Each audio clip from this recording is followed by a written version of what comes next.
Kacem Zoughari.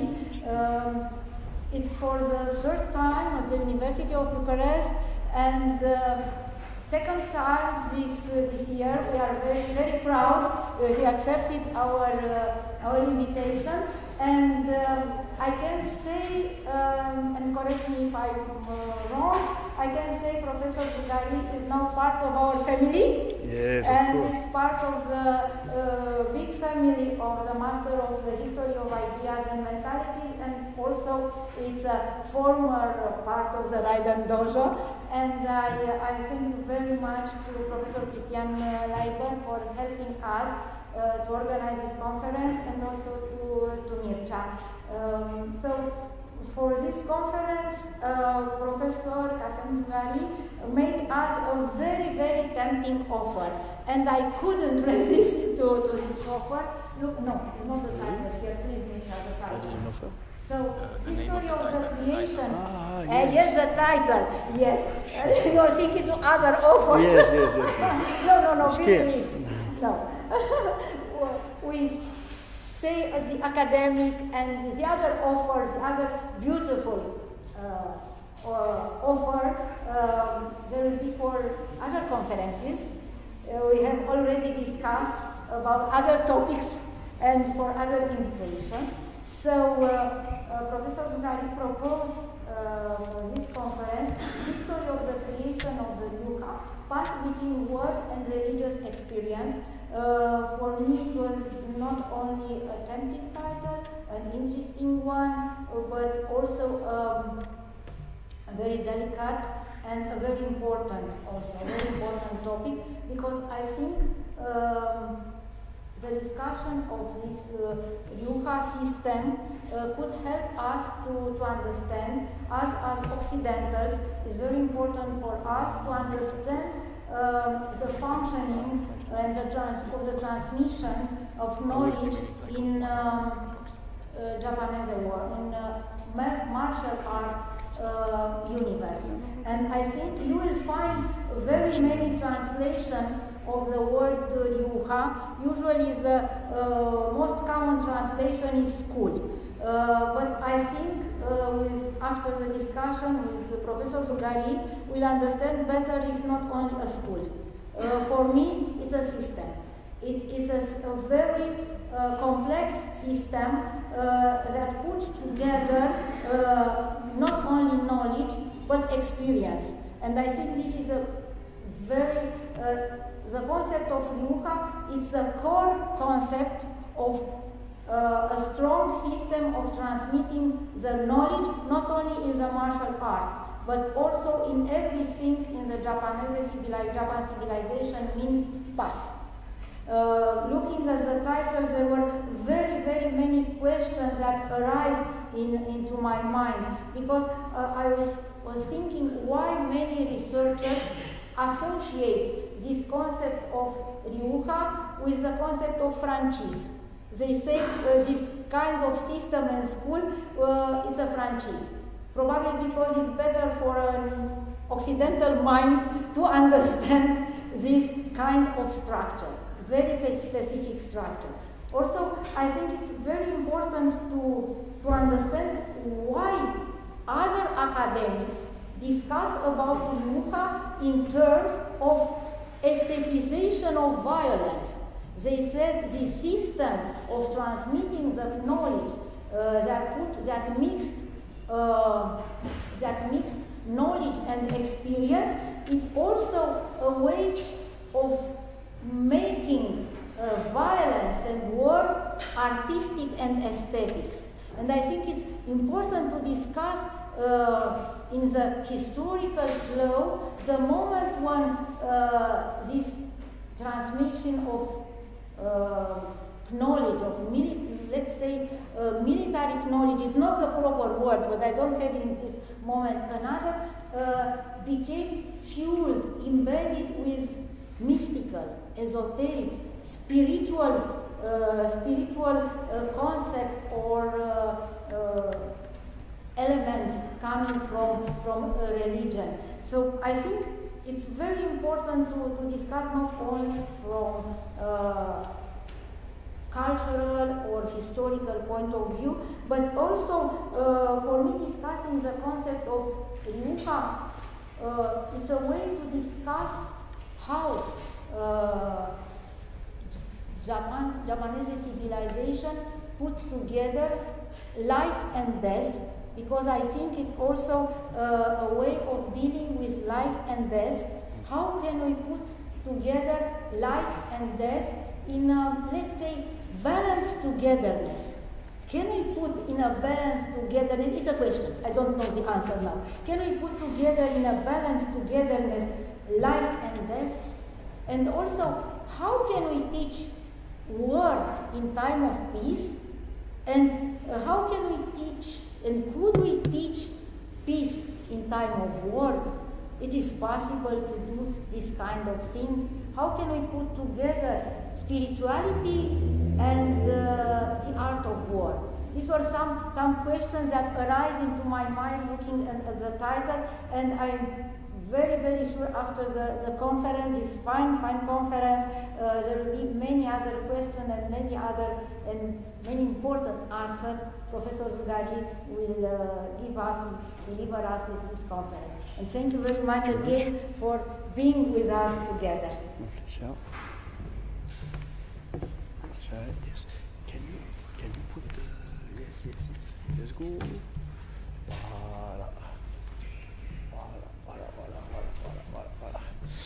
Thank you very much for this very nice introduction, like always, and thank you very much for all of you to come. Really appreciate to be here again. Just in order to, like an adaptation or to rebound on what you said, well, I'm not professor, ladies and gentlemen, I'm just a PhD.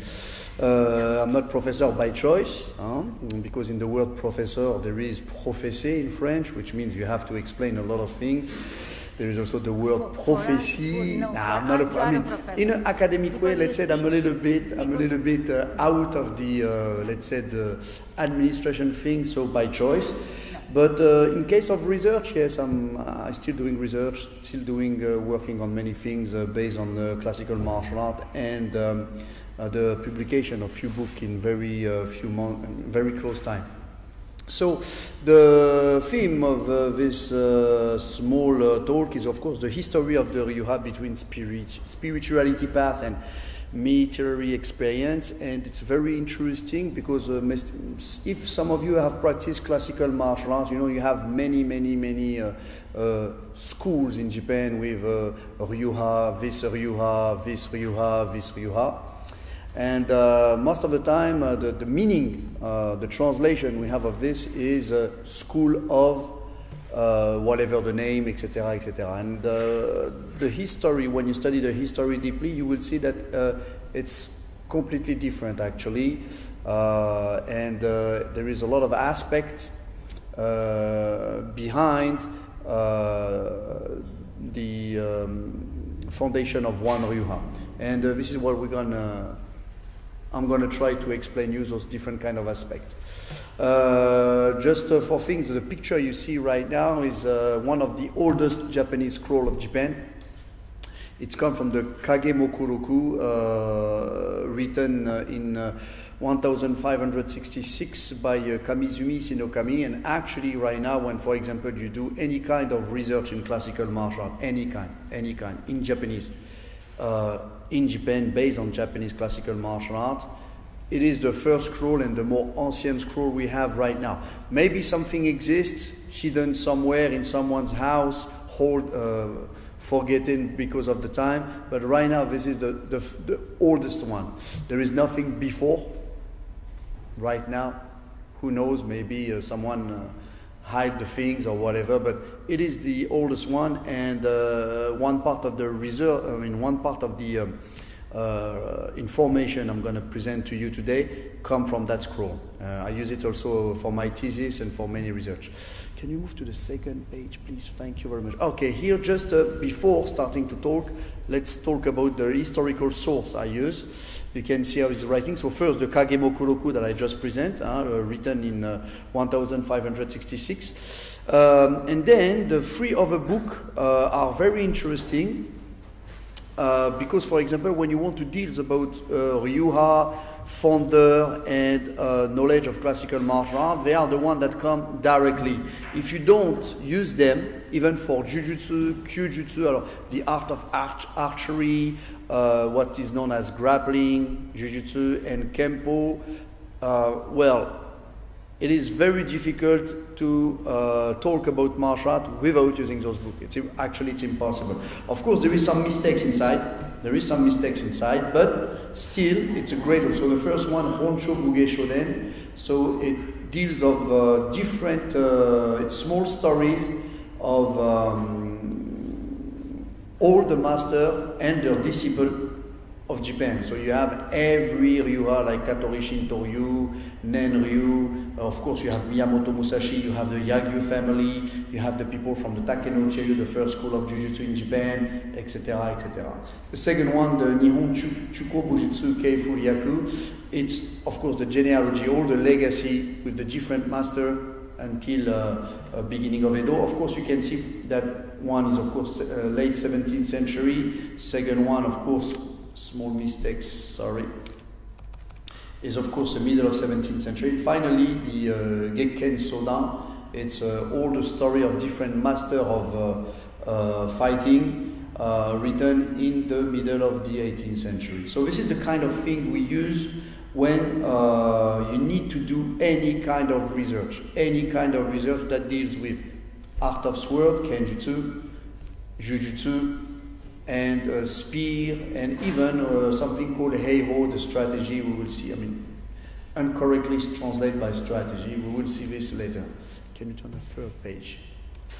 All right. Alors, in the first place, Ryu, I said school or not school in order to play a little bit like be or not to be, that's the question. And let's talk about Ryu. When, for example, you mention the word school in Japanese, you don't use the word Ryu. You're going to use the word like it's written right now, Gakko, which is the place where you learn. The first kanji, Gakko, Manabu, is a direct reference to the Confucianism, Daigaku, one of the book of Confucianism, which means the great studies, and we translate nowadays by university. So it's a little bit different if you translate literally. And one of the first time we find a name like Gakko is the Ashikaga Gakko. The Ashikaga was a very famous family who took the shogunate from the 14th century, and they create a school where there is a famous monk who teach to, of course, no problem.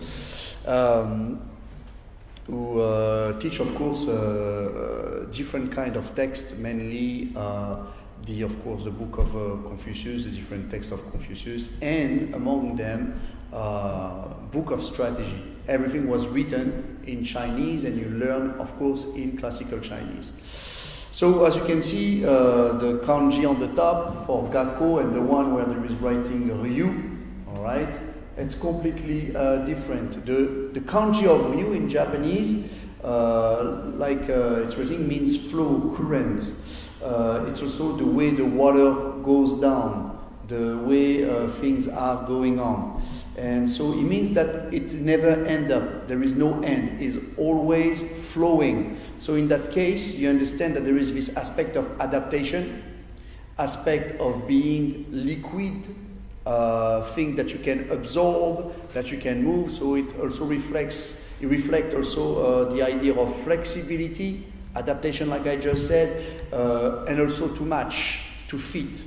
So automatically here, it is very difficult to translate this at the time when those Ryuha is going to start to be exposed in a certain way. It's very difficult to use the word school, because in the word school we understand it's a place well known by everyone, where everyone's going to come, you're going to have some teacher, you're going to receive a certain teaching, then you go back home. Here, Ryu doesn't show any like a kind of edifice, a place where you're going to learn. It's a way of thinking, a way of being.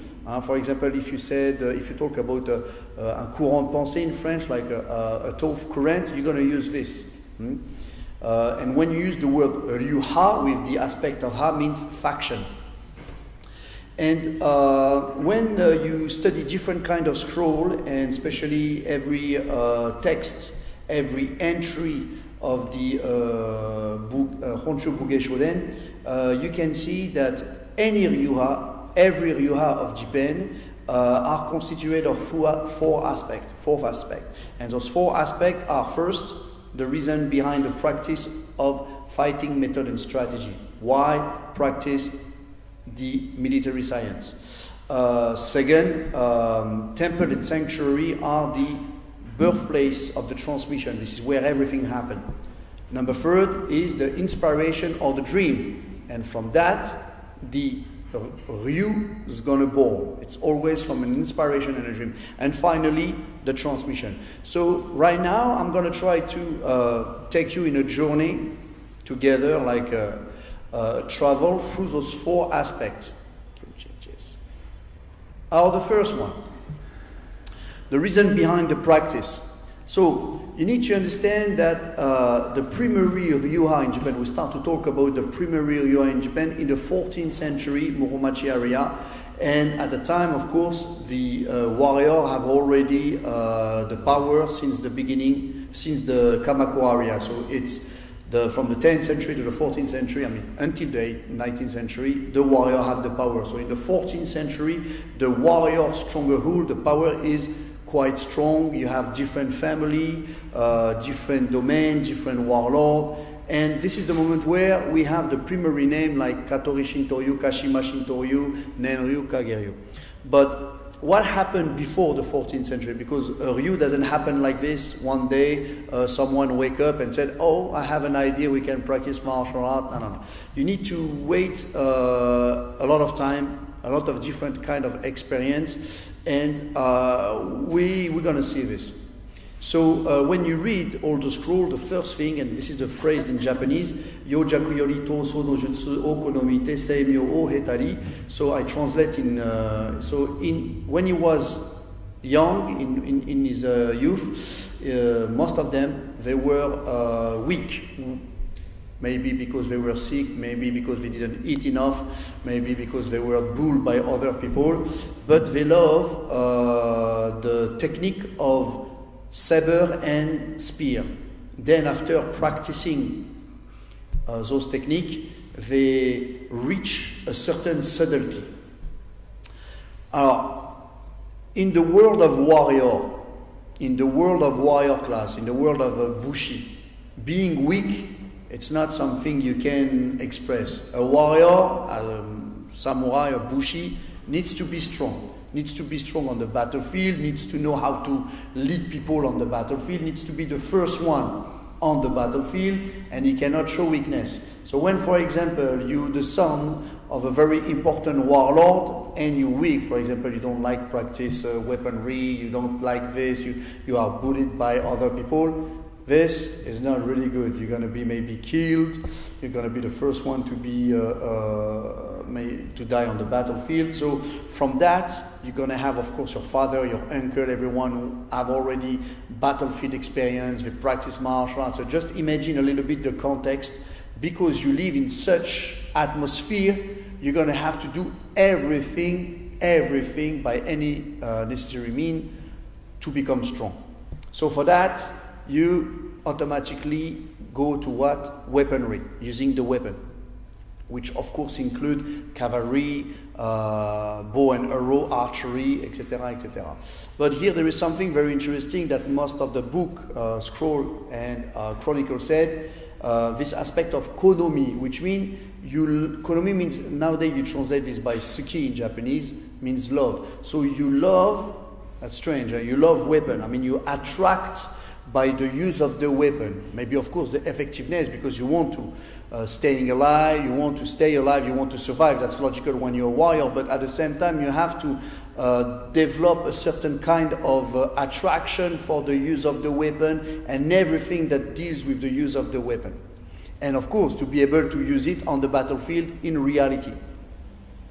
And from this attraction and the practice, you're going to reach a certain level, you're going to find something that they call here a seimyo, that we're going to talk about later, like myojitsu, a certain kind of subtlety, something that goes beyond what is known at that time among the warrior. So a certain skills The second way of, the second reason behind the practice of martial art is, of course, the revenge. Your whole family have been slaughtered, killed in front of you, and you want revenge. You want to kill the people who did this. This happened everywhere. And for that, in order to reach your wish, to realize your wish to revenge and kill the people who killed your family, of course, you have the chance to survive to that. You're gonna try to find a way, and the only way here again is to become strong, to learn from the best, to go to knock at the door of the people who have the knowledge, and of course, let's hope they're gonna teach to you, because it doesn't mean you come, you knock at the door, hey, can you teach me martial art? Here it is, I want to revenge my family. Best chance, best scenario, they let you alive. Best scenario. Most of the time they kill you back, they kill you because they don't know if you're don't use the technique against them after that. So behind the reason, as you can see, behind the practice, the reasons are clear. Weak constitution in a warrior family. Second, seek for revenge. Of course, this is when, for example, this is the most logical. We need also to add another reason is you want to invade different area around you, and for that you need to be strong too. So you need to have the best technique, the best strategy, the best people who teach this, the best weapon, and of course a certain ambitious. So behind the practice, ambitious, revenge, and become strong. Of course, it deals also with politics, strategy, and everything that goes with. So this is the main reason behind.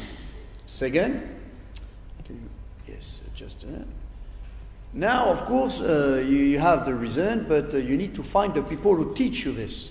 And as I said before, there is no like, hey, here there is the place we're teaching martial art from morning to night. You have the course night and the morning class. And when you finished after a certain number of months, we give you a rank and you granted professor. It doesn't work like that.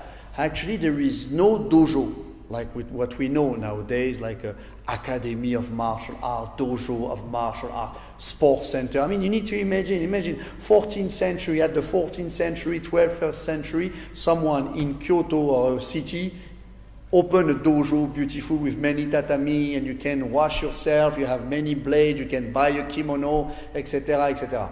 Now, ladies and gentlemen, it doesn't work like that, unfortunately. It's not because you're born as a warrior that automatically you know weaponry. It doesn't work like that. It's a little bit more complicated, this. We know for a fact that already from the 7th century, the temple and sanctuary are the birthplace for the knowledge. If you want to know, if you want to learn how to write, how to read, you need to go and you need to learn from monks, because they are the ones who have the knowledge, and from most of the time, from, of course, Buddhism text, they teach you how to write and read. And those monks, who most of them have been in China and came back with different texts from China, they teach also different range, different science. Among them, from the 7th century, there is a famous monk known as Kibi no Makibi, who bring what we know as the seven treatises of Heiho. Heiho is everything that deals with what's going to be known as Budo, Bujutsu, Bugei, and later on martial art. Heiho is everything that deals with military science, tactics, warfare, strategy, diplomacy, how to lead an army on the battlefield, to understand, to read the combat, to understand weapon. It deals also with the army economy, so everything that deals with the money, how to have the resource and for the army. Horses, the quality of the weapon, armor, etc., etc. And those texts, they are very famous in the world because some of them are like, for example, Sun Tzu, the famous Sonchi no Heiho, so known as the Sun Tzu, Art of War, translate as Art of War. It's a little bit more than that. And you have also the Rikuto Sanryaku, very important text, Shima, Goma, and I'm going to talk about this later on. But unfortunately, before the 14th century, name of Ryuha, we don't have much. We just have few phrases here and there that give a little bit of information, and this is what I wrote. For example, from the Honsho Buge Shoden, they explain what are the primary Ryuha. Here in Japanese, in the text I just give it to you from the quote from the Honsho Buge. It is said that Mutsu no Kami Minamoto Inoshie studied the art, so Tojutsu, and from here he create 5 levels. Then another man known as Minamoto Tametomo learned those technique under a master known as Oide Jirodayu Noritaka from the Higo province. And Tamemoto practiced deeply those techniques, and of course he became a master. And another man known as Ionokami Yoshitsune learned also those techniques of saber from the Kurama temple. And his name became very famous after that. Among the Kashima sanctuary in the Hitachi province, some priests study also those techniques, and they transmit in the time. Those people are the 7 Ryu of the Kanto and the 8 Ryu, let's say school, the 8 Ryu from the capital, Miyako. Miyako is the capital. So as you can see here, when you read this, you have name that they give you name like this, with no date, no datation, difficult to say what is Kurama is a temple. We heard about Kashima, we heard about priest. It doesn't really say who learn, who teach, where they learn this, where they find this. And of course, a name like Minamoto Yoshie, they are very famous in the Japanese, for example, when you read the Heike Monogatari, that deals with the Genpei no Tatakai, the family of Taira and Minamoto who fight each other. So we can say that already in the 10th century, where there is those temples and things like that, we can say in the 10th century they can use weaponry. That's one thing. And over there they talk about the Kurama temple. Apparently they learned from monk from the Kurama temple, which is very known for Yoshitsune, very famous warrior who learned from Tengu over there. But do you think you go to the temple, you knock at the door and say, I want to learn martial art, where is this section of martial art in the temple? No, it doesn't work like that. Same for the Kashima province. Do you think you knock at the door and say, I want to learn the Kashima no Tachi, that's as known, where is the section, where is the part, who is the monk who deal with this? And especially when you know that temple, they deal about spiritual things, religious things. It doesn't deal about killing people. That's a very important thing to know. So why the temple are associated with the military science? That's the first question. So like I said before, in the temple, you have treaties, you have text, and the people who can read this are the people who have education, who are educated in Chinese. So a monk can allow you to read this, can teach you to read this, but to materialize the knowledge based on battlefield experience, that's another point of view. Also, there is something we need to know. Sanctuary and temple are the place where most of the warriors who have lost battle and seek for refuge to hide themselves, most of the time they transform or they take the monk habit and go in the temple and the sanctuary where no one's going to seek for them, and over there pretend to be a monk and study the spiritual path teaching by the temple or the sanctuary. It can be Buddhism, it can be of course Shinto. And there, during their free time, in certain place of the temple where there is nowhere because there is big forest over there, they practice their own style based on what they read and from the experience of war and of course defeat as well, because they fail, they defeat, and the things they read step by step they start to create, to see a new core of using the body using the weapon, but it's still, at the beginning, something very small, not something very, how can I say, very skills, very detailed.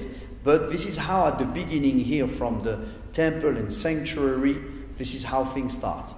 Obviously, there is no indication of which monk is doing this, who knows this, who have access. So we can automatically say that there is a kind of circle. People knows each other. It's a circle where you are introduced, where you know who is doing what with who. And with that kind of introduction, because obviously they need to keep this in a certain secret, because otherwise everyone on the temple knows here we learn martial art. I mean, bujutsu, bugei, etc., etc. So at that moment, they need to keep this in certain secrecy. And what is very interesting too is the relationship with different kind of monk who practice deeply in an ascetic way sometimes in the mountain and reach a certain level of knowledge. And this example is going to touch deeply those warrior, masterless warrior, defeated warrior that try to find a new way. So by the influence and the image of those monks, deeply well versed in their spiritual path, and with their new experience of what they have from those, they're going to try to find a middle way to practice the art with the same devotion a monk put in his spiritual path. For that, they're going to use, of course, if it's Buddhism esotericism, if it's Buddhism Zen, they're going to use this in order to make their warrior path more deeper. This is the first bridge you can find between the two, like military science and spiritual path. This is, of course, for the birth and place. And I just mentioned a few things before. Can you just here, for example, on the left side, you have a very important figure. It's known as Kiichi Hogen. Or Kiichi Hogen, you find that figure in most of the Ryuha of Japan. Is at the same time a kind of strange monk. We don't really know who is it. He apparently was in Kashima and then in Kurama. Very difficult to say. And he is the one who have taught that kind of subtle technique, that Myojutsu, to different students who after start their own Ryu. And the most famous, of course, is Yoshitsune, who apparently, he was a beautiful boy. I mean, you need... what is a beautiful boy at that time, but anyway. He was a beautiful boy who charmed his daughter, the daughter of Kiichi Hogen, in order to steal the scroll you have on the side, is the Rikuto Sanryaku, one of the 7 important texts of a warrior. And from that, he learned different kind of strategy that he practiced deeply with the technique he received from Tengu, that are kind of strange goblins that come and give you a kind of inspiration, and he learned from them and create what's going to be known as the Yoshitsune Ryu, which right now we have no proof that really exists. We have the name, we have some technique, but back in the days, what is a martial art technique? Like a set of technique, a set of knowledge. We don't have this until maybe end of the 14th century. Can you shift from the other side? Yes, thank you very much. Now, here you have the idea of how to think. So you have in the 2 boxes, one is the Kashima no Tachi. So Kashima no Tachi is every technique. Tachi, of course, it refers to the sword, the Japanese sword, but using the word Tachi in the 14th century deals with everything that deals with technique, weaponry. Why? Because a warrior is not known for using sword, but spear, bow and arrow, and archery. You don't really use the sword on the battlefield because it's a short weapon. You use every long weapon. So Kashima no Tachi is everything that deals, all the technique, the knowledge, the science, taught in secret in a certain circle or in the Kashima and Katori temple. In the other box, Miyako no Hachiryu, so this is 8 circles that come from the Miyako is the capital, Kyoto, mainly known as the Temple of Kurama.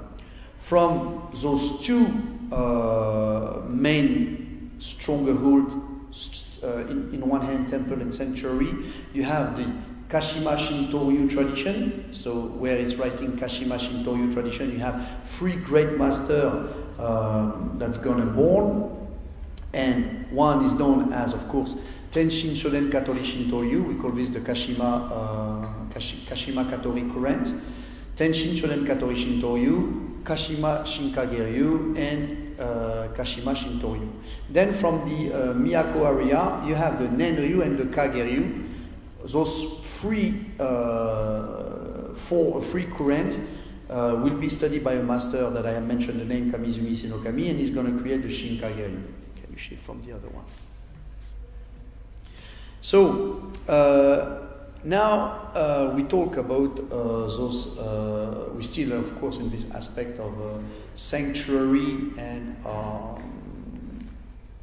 temple. Here in Japanese, so quote from the Kagemokoroku written by Kamizumi Sinokami in 1566, you have this phrase, Sono chukan joko no ryu ari, chuko nen ryu, shinto ryu, mata kage ryu. So this is what I demonstrate in the first things. Sono hoka wa hakaru ni katezu. So from the olden time, it existed some circle where the art of fighting, the combat, the science was transmitted and given by the god. Those circles have the name of Nen-ryu, Shinto-ryu, and Kage-ryu. Among them, maybe among them things existed, but no one could, how can I say, could be at the same level as those main circles. Nen-ryu, Shinto-ryu, Kage-ryu, they were the strongest one. And what is very interesting here, if you can just come back to the first one, yes, yes. So this is the circle. They were the main Ryuha, and here again they didn't have like a dojo. The master who creates those Ryuha was the dojo. Wherever he goes, the dojo is. So there is no like a place. You can understand that here the meaning of Ryu is really at the same time a circle first, people you know, at the same time it's something that adapts itself no matter what the situation, no matter what the area, which means it feeds the area. If in the area the science militaire is to use bow and arrow, he skills in bow and arrow and archery, and he take any kind of weapon of the area and the strategy they use. So a master is the Ryu, and the Ryu is the master. And why? Because like a flow is still perfectioning itself, is still working itself, is still doing things. It's not completely end up. It's not like you start like this, you end up like this. It's still in evolution. So here we understand one thing. A Ryu, it's not a school. It's a man that study, a woman, back in the days were mainly men, who study a circle. He has been introduced because he knows people, mainly in the warrior society, family, who knows people in certain temples. Most of the time, there were also warriors who protect those temples, or they are attached to the temple because they believe they have a certain faith attached to the temple since generation. So that's the first thing. This is the reason why the birthplace is the birthplace in case of theory, in case of study the main classical treatise, in case of finding the master, but not where the Ryuha is born. This is where they learn, and the Ryuha will born after. Can you shift? And another one. Thank you.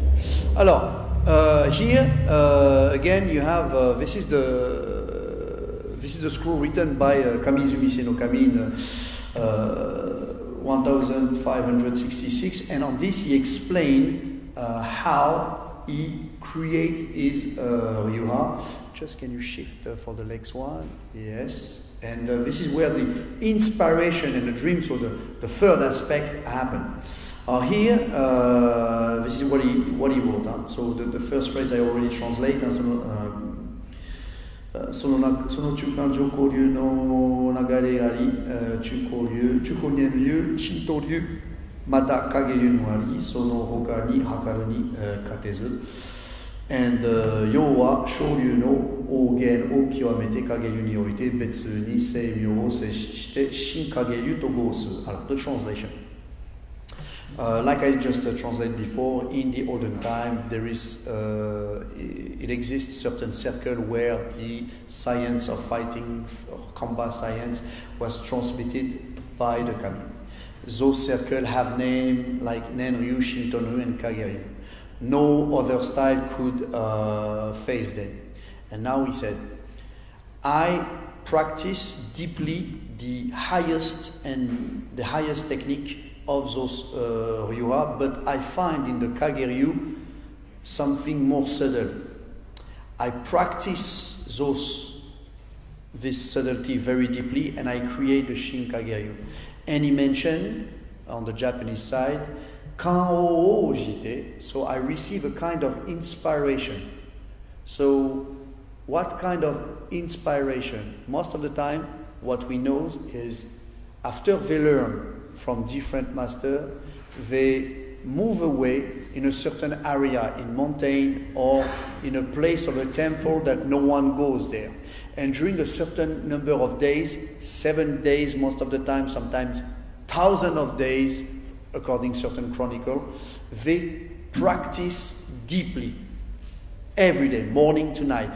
And even the time for eating, the time for praying is very limited to a certain amount of minutes of time. And even during that time, the positioning, the physical attitude is turned to be ready of using a weapon or turned to be ready to face any kind of opponent. So during those 7 days, every morning, cold shower, praying, teaching until late at night, and they reach a certain kind of physical and psychological limit where the brain, the way of thinking, the way of reflect is, because of the tiredness, you reach a very extreme tension. And at that moment, something happened. It doesn't say if they smoke weed, if they took drugs, or if they drink sake a lot, and then after that, they see a shad and they think it's a woman or a tengu. Because what you need to understand is this is the moment where you're extreme tired after an exhaustive practice, praying, cold shower with the strictly minimum comfort. Most of the time there is no comfort, and they stay in meditation and they have techniques striking in the tree in the late at night. So imagine, after a few days like this, every sound, every word, bird, anything looks strange. A word can be, or a sound can be interpreted in many ways. It happens even nowadays. If you take someone out of his zone of comfort and you put him through such an extreme practice, something's going to happen, like a psychological shock. So, what happened at that moment?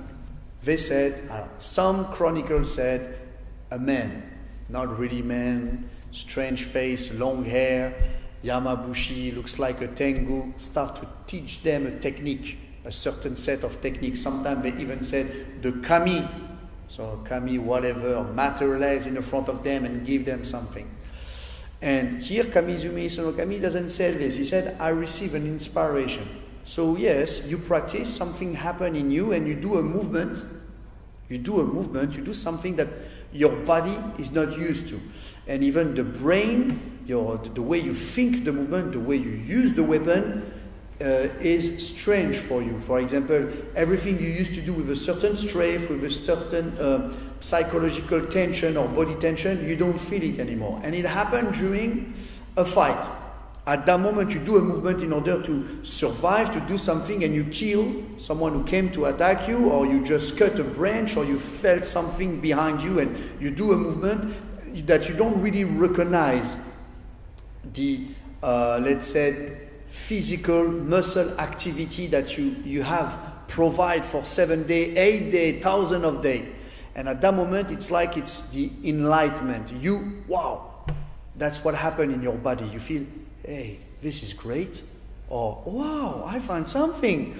Well, I try, of course, to make it easy. They are just men and women, so they might feel something like what just happened to them. This is it. This is what they need to find it. The problem is, when they find it, it is very difficult to keep it. So from now, the job is to go to meet other warriors, to go on the battlefield in order to recreate, to recollect all those souvenirs and find this way of moving. At that moment, let's say that the primary idea of the Ryuha, and this is how, for example, the name like Tenshin Shoden Katori Shintoyo means Tenshin Shoden, it's a direct transmission from the god, because what he received, the man believed that this comes from a kami. If it's Kashima Shinkage, Shinkage means Kami no Okage, which means by the help of the kami of Kashima, I receive this.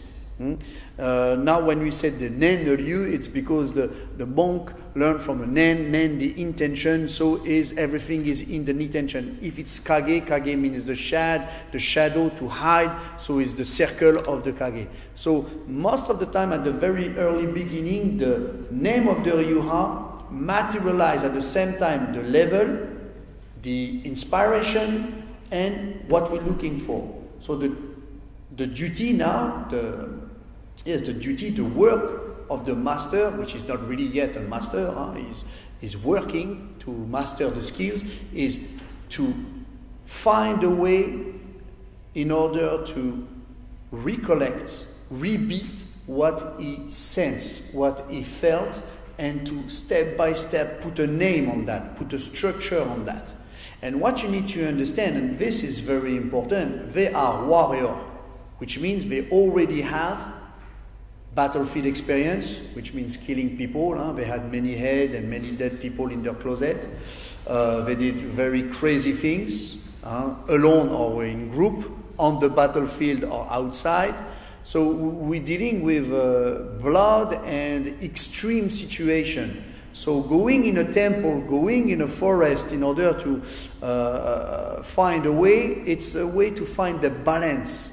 And it's always between two critical situations, this balance, that they find something, and the job is, of course, to be able to find a way back to that sensation.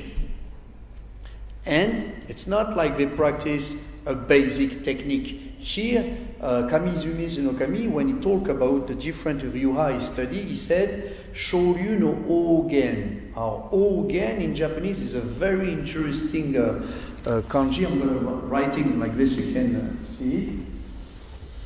Alors, Ogen. He used the two kanji.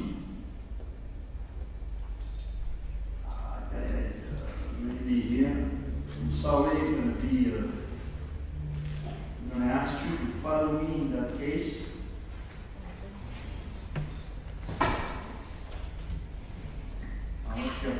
Ogen, that's how you write the Ogen.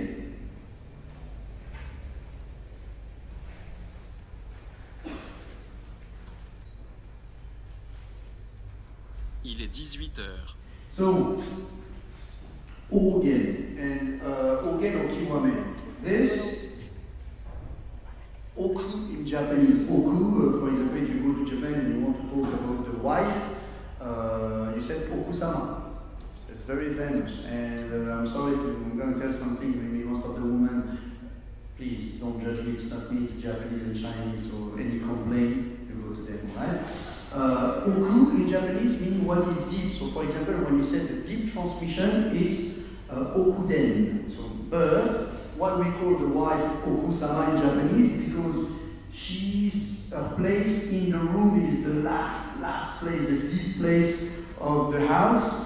I don't know if it's the kitchen or not, but that's why they said Oku-sama. So the one who is deep, or maybe the one who knows the depth of things. You know, you can take it in another way. The one who knows the deep knowledge. And gen in Japanese here means the origin, like the Minamoto. So when you say Ogen in Japanese for Ryuha, Ogen no Jutsu, is the technique, the deepest technique is at the origin of the Ryuha. So there is no like such a thing like basic technique, how to hold a weapon, how to do things like this. Is the first technique used and find to create the Ryuha is the basic technique, is the highest technique. So you go directly on the highest technique. And that's a very important aspect. Why? Because you can understand that when you go to a school, when you want to learn from someone, he's going to say, for example, you need to learn how to stand, how to hold, how to sit, how to hold the weapon. So you're going to spend a lot of time on what is known as the basic things. But obviously here, there is no class on the basic things. You need to know the basic things, which means to kill people, unfortunately. And that's what it deals about. And automatically, the Ryuha starts from the highest level. So when Kamizumi no Kami said, I learned the best and the highest technique from those different kind of circles. And from that, we practice. Practice means kill people, then you stay alone, then you practice, then you try again, and you find, and from that something happens. You find a subtlety. And that subtlety is the beginning of the Ryuha. So very important to keep this in mind. And when you said Okuden, for example, in a Ryuha, you have the free aspect, the free teaching, the free transmission, Shoden, Shuden, Okuden. Okuden is, most of the time, is the highest level or the deepest level of the Ryuha.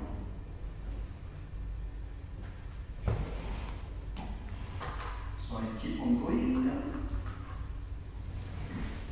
Thank you.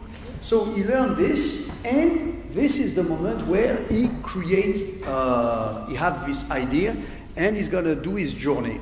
And during his journey, of course, as you can see, he doesn't create a place where he's going to sit and try to develop the technique with the people who's going to come. No, he's going to go on the battlefield, he's going to try to make himself known. Most of the time, they go to the court in order to show themselves. So once they are known very well on the battlefield, they are not known for the sword, they are known for the spear, they are known for the way they lead the people on the battlefield, they are known for their courage and to face many opponents with only a small weapon sometimes.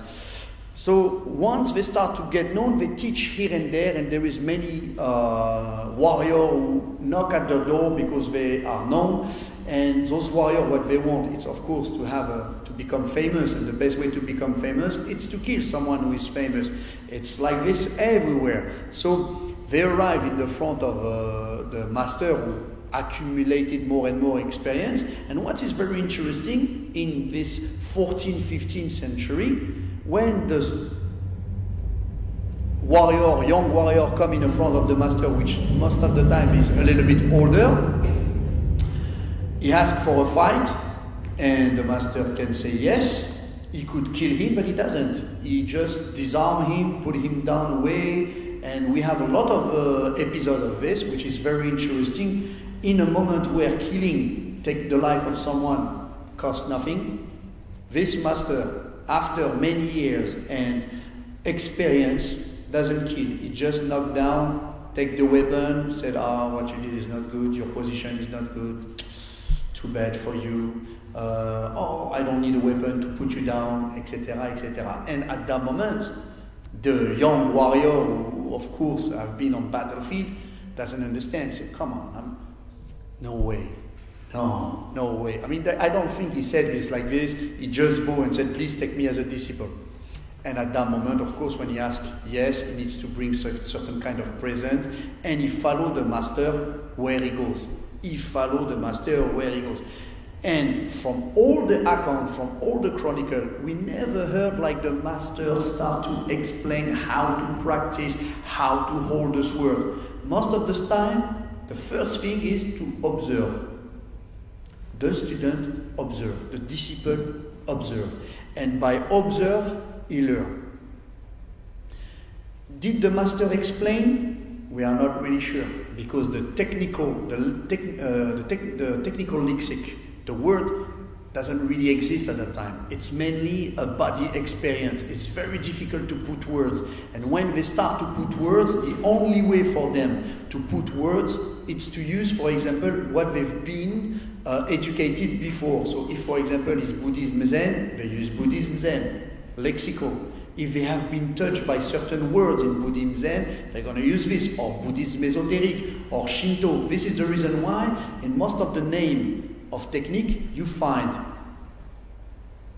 Buddhism influence, esoteric or Buddhism, or Zen, Shinto influence, phenomenon like the meteorological phenomenon, nature observation, or animal description.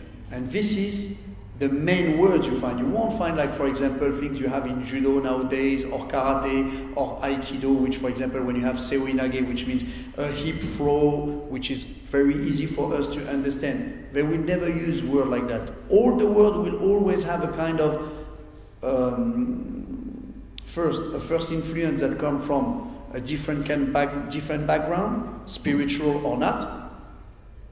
Or natural phenomenon observation, or animal insect movement. And sometimes if the master have a certain education in way of writing and reading, he might even create the name himself, or take a Buddhist things that he like and he understand in his own way and put his own reading.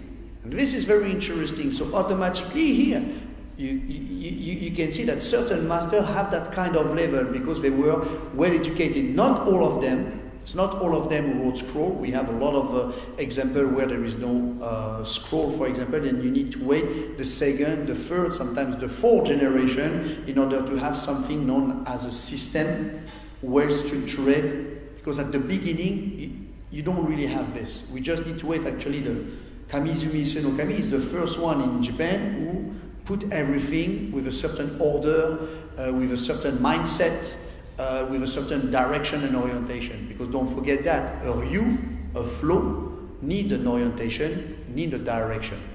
With no orientation, no direction, there is no meaning. That's very important, to give a meaning, a quest of meaning. So that's how it starts. And then the master makes himself known and he tries, while he practicing, apply, remove, take, add, change. He creates one day his Ryuha and said, my Ryuha, this is the name of the Ryuha. And he will find a student, a true disciple, and this is the last one for, yes, the transmission. At the moment, start the transmission. And in the transmission, there is two aspects very important. There is a direct transmission, which means man to man, woman to woman, human to human. So this is everything that deals with the way you observe, the way you sense, the way you feel, the way you measure and ponderate the man or the woman you have in front of you, the way he talks to you, the way he talks to people, the way he sits, the way he walks, the way he interacts. This is the whole transmission. It's not just about using a weapon, kicking, striking. It's a life. It's a Ryu. So it's every aspect. And then you have the written transmission. And the written transmission, it's everything that deals with the document. If the master have the capacity to pass down his knowledge through writing. And here, of course, again, because everything happened in temple, everything happened in sanctuary, what happened? They're going to use the model used by Buddhism and other monks in order to transmit their knowledge. So they're going to use different kind of level. Most of the time, what we used was the Inca, which is the authentication or the certification of transmission. And they give with this few scroll like there is here, and on those scroll what is written is very the essential. If you didn't practice with him, if you didn't saw him, you won't understand. You need to have the practical part. You need to have the practical part. Without the practical part, it's impossible to understand. I mean, you can read. I know a lot of Japanese who can read, but doesn't have a clue of what it means. Why? Because it's based on body experience.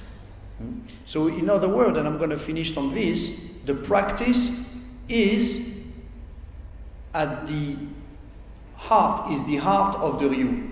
And If the practice is not practical, and you understand that in the world practical you have practice, and in practice you have practical, well, there is no meaning to call this a Ryu. There is no adaptation, is not fit, because what fit, what adapt, what is flexible is practical. Thank you, ladies and gentlemen. I hope you appreciate, and please ask your question. Thank you very much. I think now it's more and more clear, and I think you have, sorry, very much. We have more answered our question about this not school, not system, but way of not school, not system, but way of learning, and not way of learning, but way of receiving some knowledge. Yes. If we well understand, please, questions? Just before, because you said something very important. Yes. Here I try to manage in 45 minutes to explain at least something very complicated. Normally, I give you the main idea for every Ryuha, but it's true. Sometimes, according to the master, it can be a system. Sometimes it can be something very stiff, because there is different kind of flow. Stiff flow, hard flow, stupid flow, clever flow. Yes, of course, you need to understand that the flow reflects the master. That's very important. What he receives and the way he's going to learn and find the right man who's going to receive it. It's always like it's a human relationship. You need to have three kinds of relationship. This is the sun then. The first relationship is with the master. The second relationship is with the practice. And then finally is how you're going to match those two inside yourself. And those three are very important. That's why sometimes, it depends on what you seek, what you're looking for. And this is the reason why on those kind of transmission, there is always only one student. They use this aspect of Ishi Soden that I didn't talk too much about that. The transmission from one to one. And that's a very important aspect too. So it's true, it's quite deep. Yes, question please? Questions please. Yes, micro. This one? Yes, yes. Back and me. Yes, yes.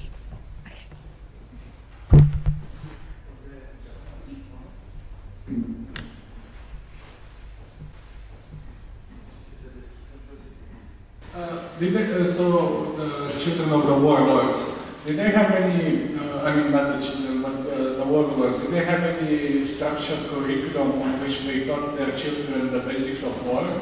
Or it was more like, we know that this happens, you should strike like that and that, and there is nothing structured, it's more like... Well, I think it's more randomic, it's always depend on the individual. There is a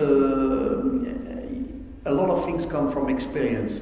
At the same time, it is important to know that among warriors, teaching things depend on the relationship. If it's a love relationship, two men who love each other, that happen a lot, so there is this. If it's father to son, if it's master to disciple, or if it's vassal to the Lord. So there is always that kind of very strict but open relationship between two human beings. And according that, maybe he's going to teach a little bit more or not. Maybe he's going to just say, look how I do, look this, don't forget, remember, read this. It depends on the master. It can be very detailed, like it can be not detailed. When you look on the scroll, for example, Kamizumisu no Kami, to my point of view, what he wrote is the essential. Sometimes the essential can be completely without detail, and sometimes it can be full of detail. It depends the way you practice here again. If you have enough experience, the small detail, from one detail you can rebuild the full essence. But for that, of course, it's about the experience. So in the case of war, he can teach him. So look how we lead the people on the battlefield. I don't think you can learn leadership. I think you have to see someone as a leader. And then because you stay close to him, there is things that are coming and then you copy. That's one thing. For the technique, it's possible. I said here, you need to cut like that because in this way, he died in this way. Here, the armor weakness is like this. And if, for example, you don't find, good luck to you. Something like that. I I mean, our most recent experience is like, for example, soldier children in Afghanistan. When they start from very small, they give them an AKM and they start shooting and they give some experience in the battlefield. I mean, they don't have like a very structured, I mean, they have a structured learning. But I was thinking if people in those days, if you took someone who was small, how would the... That's a good question. The idea that they teach them when they were very young, I think it's only on movies. Why? Because I don't think the child psychology changed from nowadays to the 4th century, 6th century. A child is a child, all right?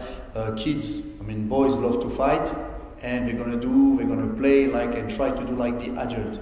And now to just have the mind of a child concentrate for 30 minutes in order to practice a technique and using the right amount of power is really hard to teach this to a kid. So 90% of the case there is a kind of process.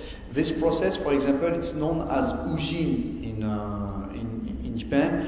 And first, when you reach more or less 12 or 13, they send you to the mountain. You stay in the mountain alone without the parents. So some warrior, some Yamabushi, they take you over there. So, you know, you scare with a group. Then after a certain amount of time, you come back and you go to see women and you go to drink. And then after that, you go to the battlefield. When you can survive to the battlefield, you did your ujin. And after that, so it's not everyone who could do this. It's not everyone. I mean, few of them could survive. Other people also were hiding behind Papa or behind the grandfather because they really loved their son and said, just look, stay here, be protected and learn. And there is some who really go in, protected too, so they fight, but they, you know, they have some kind of guard around them. You can imagine every scenario because it already exists everywhere. And then the way they practice come with the age. If, for example, they live in a very dangerous area, for example, their castle or their manor is in the center of different kind of battle, they're going to learn the hard way, and the hard way is to survive. Kids who live, for example, in a very poor way, like in Brazil, like in Africa, they learn to survive very fast. They lost a little bit of innocence of child. But then, when they have to play, they play, and if the danger happens, they know how to move very fast. So this is something also, for example, a son who is born in a warriorship is going to be treated in a certain way, but doesn't mean that a father who is a warrior doesn't love his son, and it is difficult to say if they learn, for example, from 6 to this. Maybe they teach them a little bit, maybe they show them a little bit, but I don't think it exceeds 5 or 6 minutes and you're very happy that he didn't, oh, great, my son, you did great, I go move. We need to be very careful about that, and I don't think they used to teach child. Most of the time, they said when they were young, they love. Now, how deep they love, how deep they could survive, only the people who could do it could write about it. Thank you very much. My pleasure.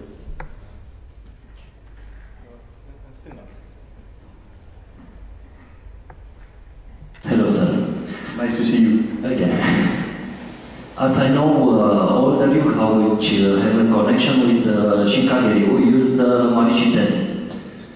So, why do you think Kamizumi choose Marishiten? Actually, I think before him, Aizui Kosai used the Marishiten for, how to say, for improve his training. Why they choose Marishiten? Why they don't choose another gods?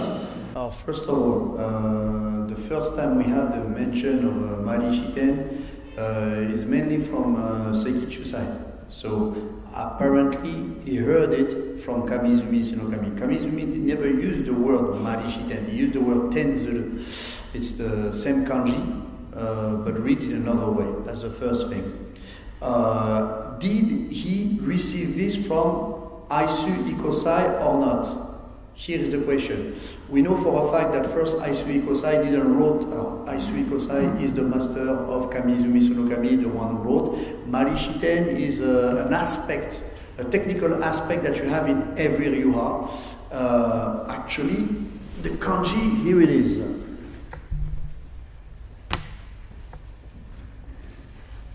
It's very interesting because, you know, what used to be known as a secret now is used in a very different way, you will see. Look how you can play with martial art.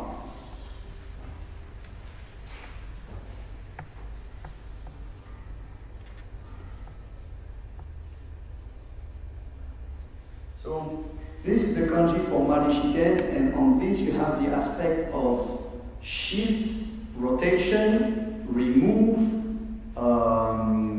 circular, pivot. It's a lot of things. You know where we use this now? We use this in this kanji.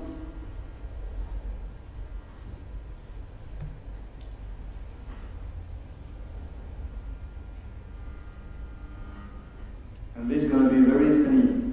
Jitensha. Jitensha is the bicycle in German. So, why? Because the ring, the row, is turning on itself. So, very interesting how something like that here and here, used in Buddhism actually, very important, the way, for example, things shift from one side to the other, move from one side in a very subtle way. That's the things that Kamizumi Senokami found through the technique known as Enkai and MP. But come back to the topic. So Aisui Kosai wrote nothing, and we need to wait his second son and first son, Shichiro, who wrote a scroll that we find known as the Kanesada Kage Shagyu. On this scroll, it's very interesting because he explained what his father gave it to him. And he knew, of course, Kamizumi Senokami because they learned from the same at the same period. And what he described is Marishiten, that we call Tenzuru, etc., or Enkai, etc., etc. The thing is, this aspect was already demonstrated by Isasacho Isai, the founder of the three primary Ryuha in Katori Kashima. So there is one is Isasacho Isai, another one is Matsumoto Bizen no Kami, sorry for the Japanese name, and third one is Tsukara Bokuden. And Kamizumi Senokami learned from the two previous ones. The first one was not yet born, and he learned something from them. So everyone has something great. Everyone reach a great level, and for a master, great master, to find a great disciple is very important. At the same time, the disciple needs to fit the time. So they all have this aspect of Marobashi Ten, because you find it in many kind of technique. Some kamae, for example, known as Kuruma kamae or Shakamae, is this aspect also of Marishi Ten. Everything that deals with cutting up, down is also the aspect of it. Now, the way of using the body, few of them really had, and if they had, how deep they have it. I think Aisui Kosai have it for real, and this is what touched Kamizumi Senokami. That's why I learned it from that, and this is the highest technique they have everywhere. So they are all linked to Shinkage and Kage-ryu, but Nen-ryu have it. Everyone have an aspect of this, because very important. If you get the kanji, if you do a study of the kanji, etymology study,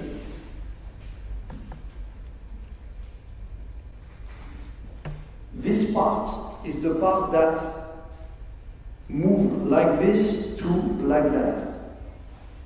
And this part is the aspect that move like this. So maybe some master have just this, some master have just that, some master find something and he focus only on what he find, and the one who have the more open mind and study the most, and can of course make the bridge between each, the connection between each, here it is, you find it. We don't have yes, it is like that, an explanation completely straight. The best is to understand that Kamizumi Senokami was the genius of his area, and he could explain it and give it to Yagyu. And also have good information because he studied 3 lines, different lines. Yes. Kashima, Kashima, yes. Kashima, Kurama, the same time. So, well, yes, he studied in Ryuha, and Ryuha, of course, is direct from Kurama as well as Kage. And we know also as a fact that the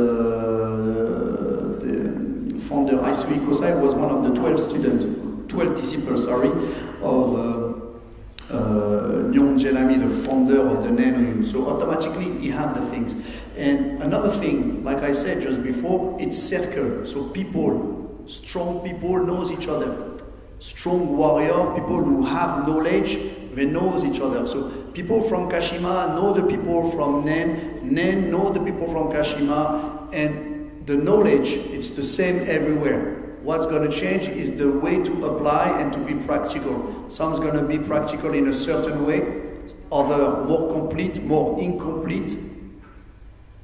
Time will say, it's same, it's always a Ryu Nagari. Who's going to be more fluid? Who's going to be more influent? Who's going to be more open to the flow? And with time, everyone learns the most. Thank you. Pleasure is mine. Please. Other questions? Comments? Yes. I have a few questions. So, first of all, if I understand correctly, the former warriors used to retreat to the temples, right? Yes. Okay, so they were seeking for something more deeper in a spiritual way, right? No, I think because there is two ways to escape back in the days. Mountain, where there is no one, or temple. But when you go to the temple, you have to shave completely yourself, transform, and of course, in order to not be fined by the other, to dress as a monk and accept to follow the rule of the temple. That was the only way. I don't think they go there for spiritual path. You know, after when you lose the war, you won it. The only thing you're looking for is revenge, how to recreate your clan and wait and build another strong family, study everyone. So that's the idea of a warrior when he loses the fight. Some of them maybe find the light and said, I don't want to fight again, I want to go to the temple. Maybe, but at the very early beginning, this is pretty much rare. Maybe, of course, when they get into the temple after a certain time, quiet, they are touched by the atmosphere, by what they hear, and understand that the path of the weaponry, military, looking for fame, to have your own domain, to be the best, is vain. That's possible too. But if it was this, it doesn't create a Ryuha. It doesn't need to practice martial art. It doesn't need to find a subtle technique. If they really get into spiritual path, they quit. And why? We see this many times. For example, in the Yagyu, even Kamizumi Senokami, even the people from the Katori Kashima, when they reach a certain level, they quit. Once they give the transmission to someone, they quit the warrior path and become monk, change name most of the time, and devoted their life in poetry, reading things, no practice of martial arts. So there are monks who are really monks, and there are warriors. Fake monks, yes. Fake monks, because I was interested in why do they train themselves to become better, and after that they would go to the battlefield and kill more, even more, if they want to retreat. But here it is. Let's take, for example, a general or someone from a very important family, and he's go on the battlefield, and he lost his whole army. And the first thing we're looking for is the head of the general. So he's held by his retainers who died for him in order he escape. And the main idea is to come back with a bigger family, bigger clan, and rich of the experience of the past. So that's the reason why you create something like this. You go over there, you hide yourself, you wait, people forget you. The reason why, for example, when they when they destroy a family, they have to destroy everyone in the family, from the kids and everything, because they're scared the guy come back. The revenge.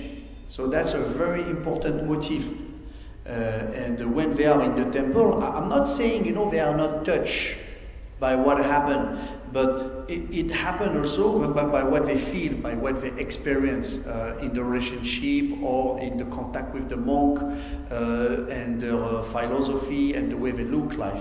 But there is also this aspect of revenge. I want to come back. When you're a warrior, you lose the fight once, but not twice. So you want to come back and to knock down or take over your opponent and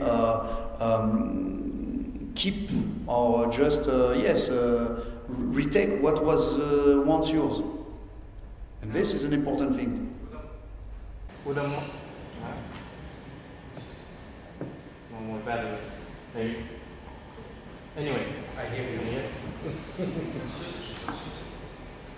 Yes, okay. Why would a monk train someone else, for example? And if they would train? No, the monk doesn't train. The monk, he has text. He read the text. He know the text, he read the text.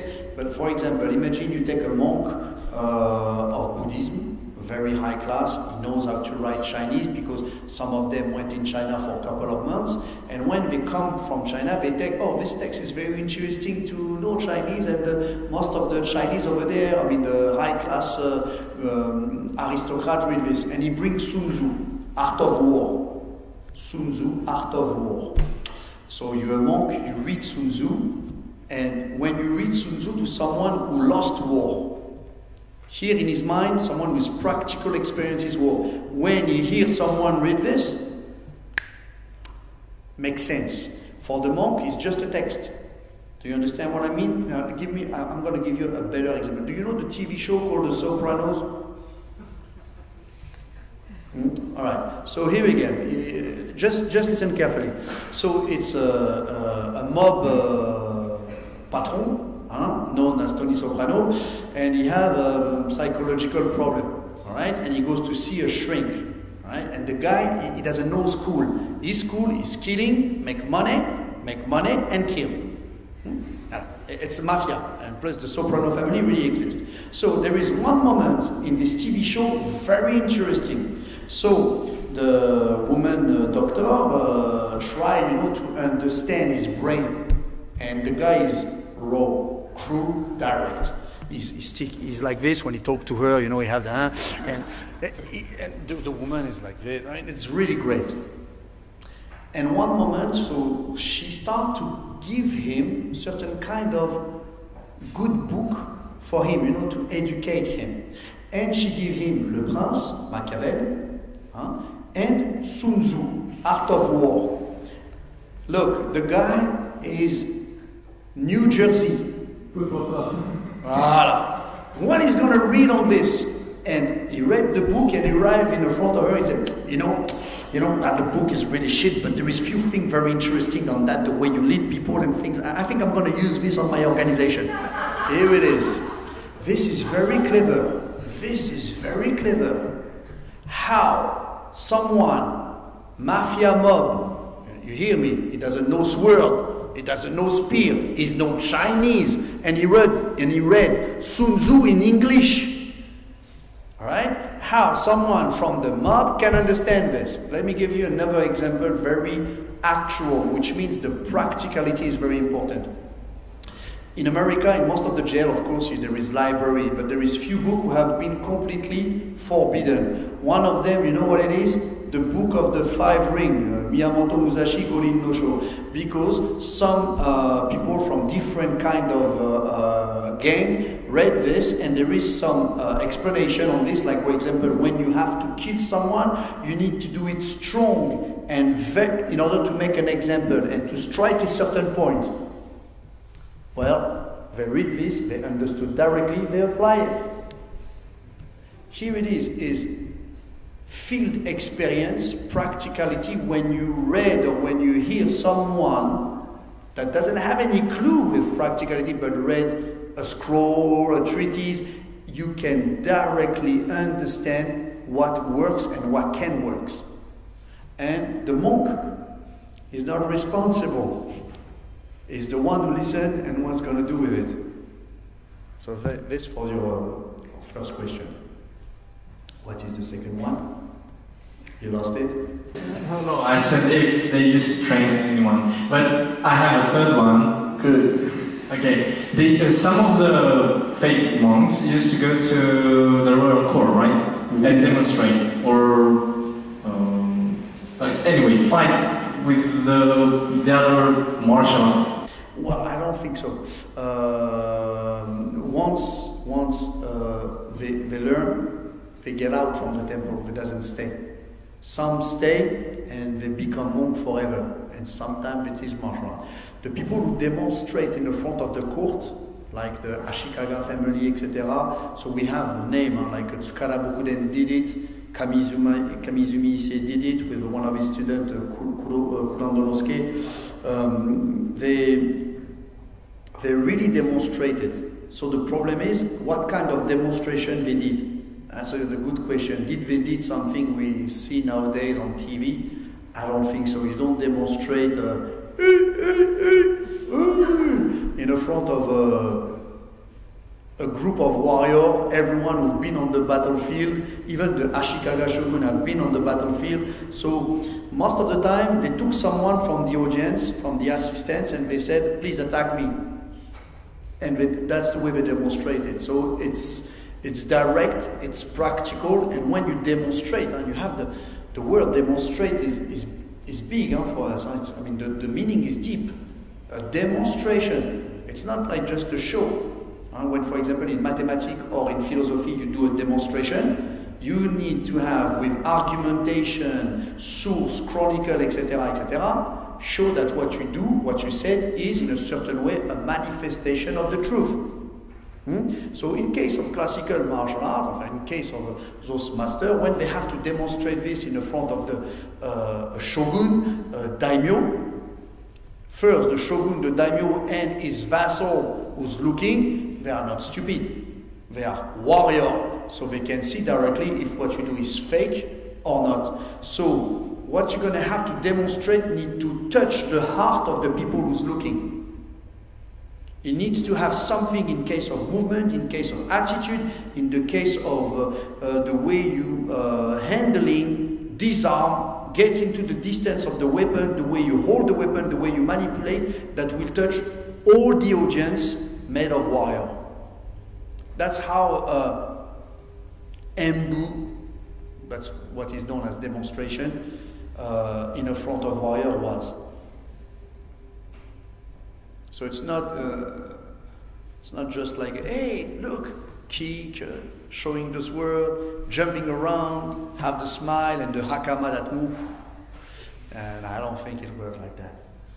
The demonstration was really something that was at the same time had the spirit, had something that touched people.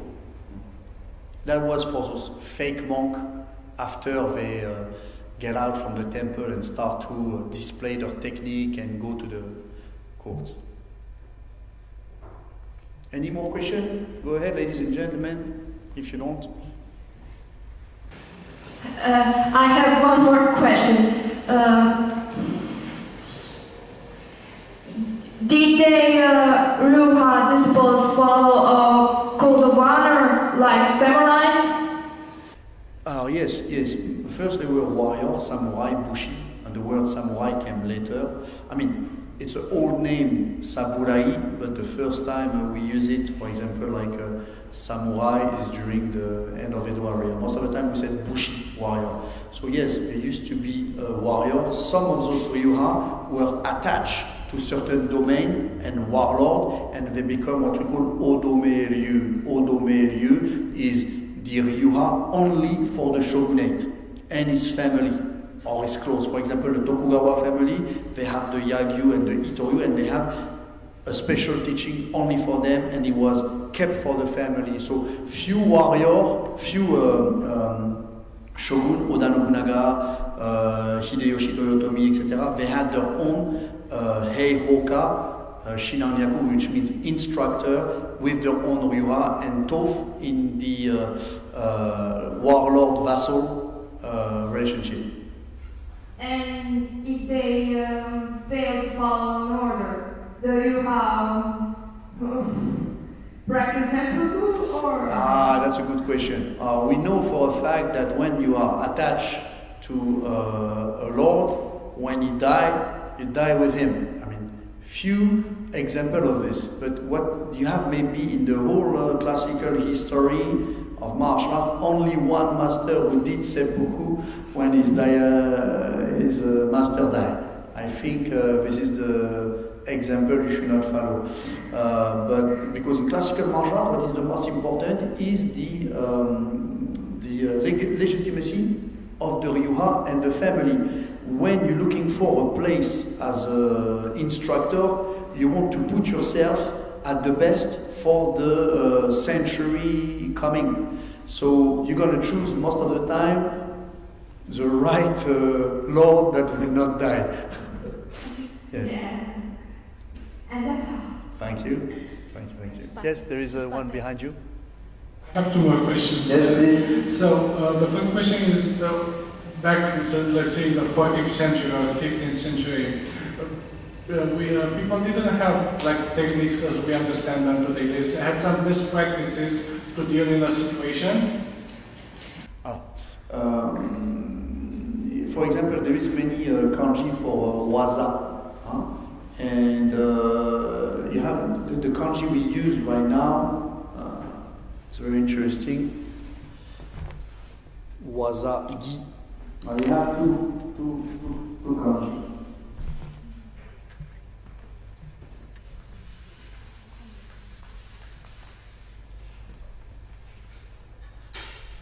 The one we use nowadays is this one.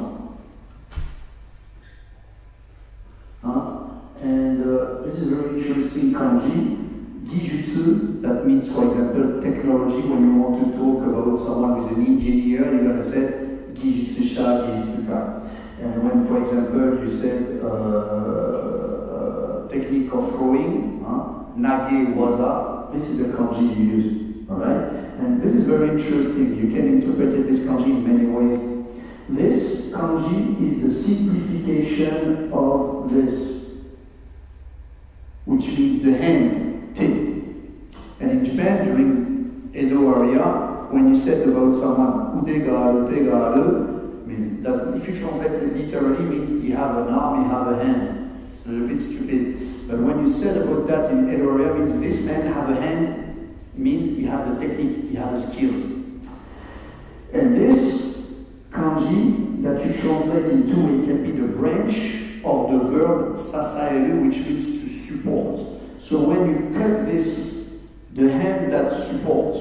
So here you have a little bit of deep meaning. Technique, it's something that at the same time is a knowledge, but that the hand can create the skills. Now the other kanji we use, a little bit more complicated.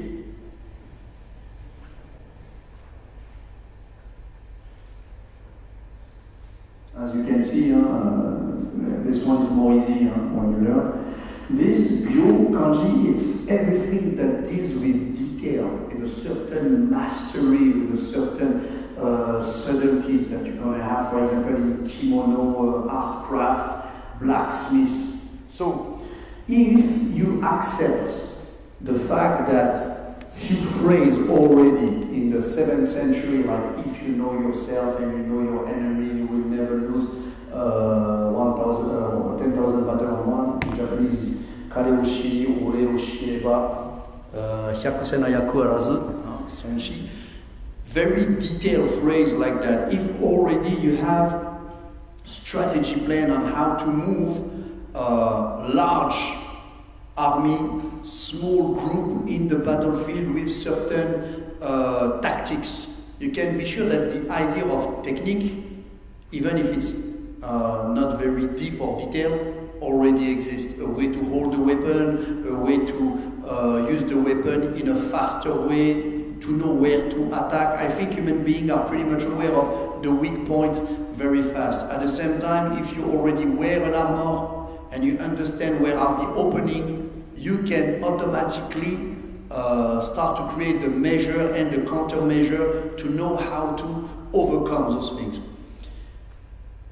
There is technique, yes, it exists, but it is something that it's more for the individual, difficult to teach something that you have to copy, something that you have to fit. And the one who can copy like the master, move like him, is the one who can maybe in the future, with his time and the word, able to exist. So I think, yes, technique exists. Not very much. You don't have like a set of 10,000 techniques. No, it's few techniques, and the main meaning is from one principle, 10,000 techniques. That's a very important aspect you have in Ryu. It's ito manto. From one saber, 10,000 saber. So from one unique principle of using the body, you need to be able to use any kind of weapon, which is logical when you're a warrior on the battlefield. If you don't have arrow, you use your bow. If your bow break, you use your spear. If your spear break, you use what have on the rest until you have no weapon. And the second question, in your Ninjutsu book, you said that there are 3 types of schools, and the last school is that which doesn't use any atemi. Can you expand a little more? In the section of Jiu-Jitsu, I explained there is 3 different kinds of Jiu-Jitsu. Okay, it's not really, okay. In the Ninjutsu book, there is a Jiu-Jitsu appendix where I explain, yes, or this is the proof, I wrote the book myself. So, it is a process, like in everything. You start with long weapon. And when I said you start with long weapon, you're very good with a spear of 4 meters, and you are able, for example, to touch a bird's wing without hurting him with a spear at 4 meters, and the bird is maybe 3-4 meters. So when you can do that, or take the eyes of a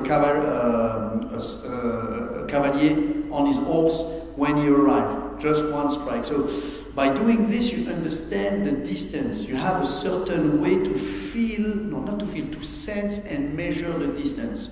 Once this weapon starts to get shorter, you adapt, you extend the same way of measuring the distance until the moment you have no weapon. So when you know to use a weapon, to move like a weapon, means you understand the angle of a weapon. So you weaponize your body, you weaponize the shape of your body. In other words, the form follows the function. Then you know the function of different range. Then you don't need atemi, you just use the footwork.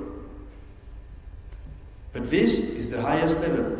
90% of the, most of the time, woman was able to do that. Woman, wife, woman, girl.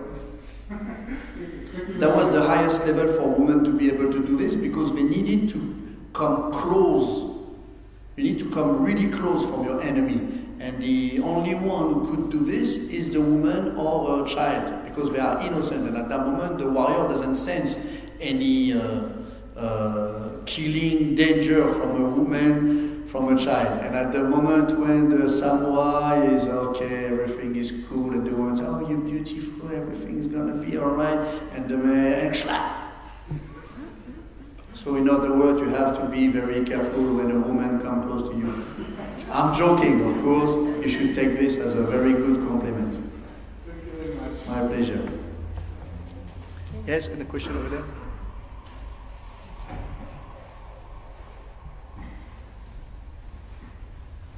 It was a very interesting question just before your presentation by Professor Murgescu, and that was concerning life and death. So very simple question, in fact, but with so complex answers. And it is also an old question, so it was in the human mind from ancient times. So I will not ask you to answer this question, but coming out from this one is a question. So there are so many scientific evidence that life and death coexist, actually. But still we have doubts about it. So the question is also a present one. But what interested me in this evening, it's another question. How much did the old masters and the monks from the temples value human life, actually? Sorry for the, just at the end, I didn't hear. How much did the old masters and the monks value human life? Value. Well, When you say value, is a human life, the warrior. But I think first, if we take someone who practices deeply the Buddhism law, human life is very important. So you're gonna treasure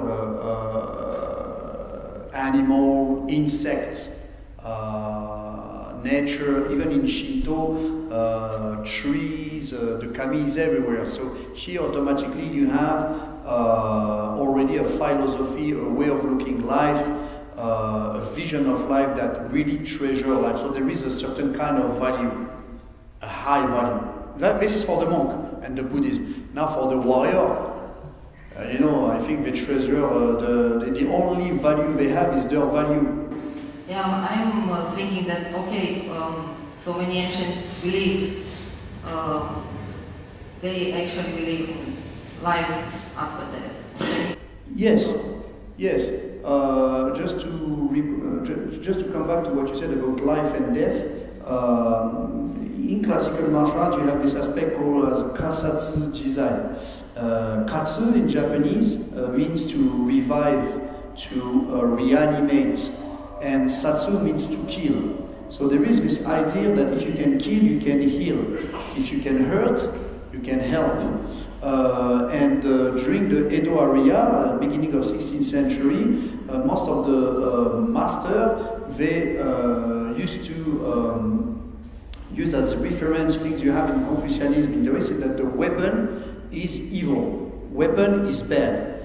But in the hand of someone who have knowledge, in the hand of someone who is wise, it can be something to control. So they create this aspect of Katsujinken, Satsuninto. Satsuninto is the katana that kill people. So the killer saber. And Katsujinken is the sword that revive people. So sometimes a tools, a weapon created for killing can also bring the opposite. If you take, for example, a scalpel, a knife, of course, it can kill easy, but with this sometimes you can also heal someone or remove something. So here again, it depends on the one who practice, the value he have is very well versed into spirituality. If he value anything in life, this comes with, of course, the individual, his indication, and the way and the process he's going to do through his life. I think everyone had value. People who stay on the temple, they didn't have to fight, so that was cool. And warrior outside, they wanted that her value was believed, so they used to kill the people who didn't believe to that. That's my opinion too, but back in the day, they don't believe this. Yes, of course, and I think... Let's say that weapon can be a tool, but they use it also to kill themselves, so they don't want to get alive in the hands of the enemies. So there was a point. Actually. Yes, there is a point, and like my colleague said, we need to understand what really characterizes human being. I mean, honestly speaking, from beginning to now, this is not the peace. I mean, we're born violent. We are violent. But let me explain. I'm not saying there is many degree in violence. By violent, I mean we are in tension. What characterizes the human being is the tension. For example, you find your phone bill and there is maybe a few euro more, or someone goes in the front of you with the car and suddenly you can set the things the more crazy, you want to kill everyone. Doesn't mean you want to do it, but the tension is what it's the first manifestation of the human being. But at the same time, with the tension, we have also an aspiration for peace. We're looking for peace. So we are between this tension and peace. And the job, if I may say, are all those methodology, religion, spirituality, practical martial art, it's to find a way to control, to measure, to be ponderate. And that's the hardest work. Martial art, of course, you know, the first pulsion is to kill. And you want to kill, I mean, that was the first things at the beginning. And then you question yourself why you could not do it. So from that, you're going to, again, take everything. You're going to even corrupt things that come from Zen, that come from everywhere, in order to make your technique faster and higher, in order to still kill people. And then, according who you are and the experience, you will see that maybe it's not the deal. Maybe there is something more beyond, and this depends on each one. It's how you're going to control your tension, and that's the reason why the way of breathing, the way of working things are here. Thank you. Pleasure, man. You will be coming to this killing or not killing, being violent or not being violent. I recommend you an amazing, beautiful movie, After the Rain. After the Rain, After yes, the a great Rain. book. And yes, you will see a warrior kept between fighting and not fighting, being violent and being not violent, and healing the violence of the other by his kindness. The script of the movie script is Kurosawa, but he couldn't finish the movie, and it's an amazing, gentle and philosophical movie, and I think you could understand very well this dilemma. I think dilemma it's a modern term. They didn't have this dilemma. We have this. Yes, we have this dilemma. We have this dilemma, not them. But this flew between what he has learned from his master, that he is a warrior, and the philosophical Buddhist term, preserving the life, and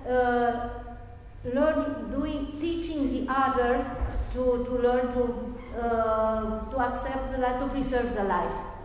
And I was thinking, after this beautiful journey through so many 2, 3, 5 centuries of history, and thank you very much, I think there are two very interesting term concept, flu, the Ryu as a flu, and the other is follow the master and learning by observation.